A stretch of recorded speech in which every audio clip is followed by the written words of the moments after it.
Hi, I'm Samuel Hardwicke. I'm the Architectural and Design TA for PortPrep. I did my undergraduate degree at The Ohio State University. I got a Bachelor of Science in Product Design and Marketing. I then came to Toronto, did my master's degree in fashion at Ryerson. I'm currently back now at the Toronto Metropolitan University, getting another undergraduate degree in architectural science.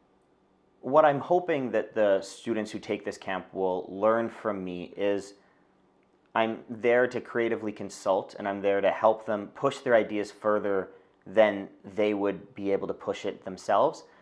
Develop an understanding that everything is important. Every aspect of not only a design but the presentation is important.